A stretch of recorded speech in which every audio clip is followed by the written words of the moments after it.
నమస్తే డార్లింగ్స్. ఈ రోజు మన కాలేజ్లో క్రికెట్ మ్యాచ్ అయితే ఉందంట. సో అందుకని నా ఫ్రెండ్ ఆడడానికి నేను చూడడానికి అయితే వెళ్ళిపోతున్నాం. కావలికి రీచ్ అయిన తర్వాత నా ఫ్రెండ్ వచ్చాడు పికప్ చేసుకోవడానికి. మ్యాచ్ కి ఇంకా టైం ఉండేసరికి కాలేజ్ లో నెట్స్ ఉంటే అక్కడికి వెళ్ళి ప్రాక్టీస్ చేసుకున్నాము. అక్కడి నుంచి నేరుగా మ్యాచ్ కి అయితే వెళ్ళిపోయాము. మన వాళ్ళు రప్ప అంటూ వికెట్స్ తీసేశారు. మనకైతే 53 టార్గెట్ వచ్చింది. ఒక ఇన్నింగ్ అయితే అయిపోయింది. మధ్యలో ఇలాంటి పనులు చేయకపోతే నాకు నిద్ర పట్టదు. తర్వాత మందే బ్యాటింగ్.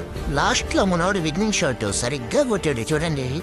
మ్యాచ్ గెలిచామన్న ఆనందంతో ఒక్కొక్కరి మొహాలు చూడండి వెలిగిపోతున్నాయి కలకలమంటూ. వీడే మన టీం కెప్టెన్.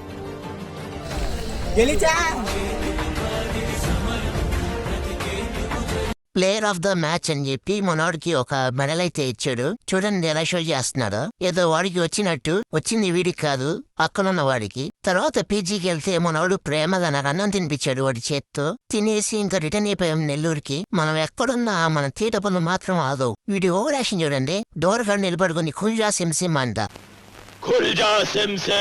నువ్వెంత మంచోళ్ళ ఉందే టికెట్ కూడా తీసుకున్నాం తెలుసా. వచ్చిండా సైంటిస్టు.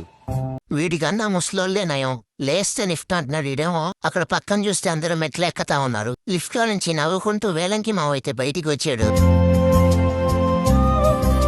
ఎప్పుడు పెద్ద పనులే కాదు అప్పుడప్పుడు ఇలాంటి మంచి పనులు కూడా చేస్తూ ఉంటాను నేను. ఇక ట్రైన్ వస్తే ఎక్కేసి ఇంటికి రిటర్న్ అయిపోయాం. పోతూ పక్కనే ఉన్న లైక్ కి లాగి పెట్టి ఒకటి ఇచ్చేసి వెళ్ళిపోండి గాయస్. బాయ్.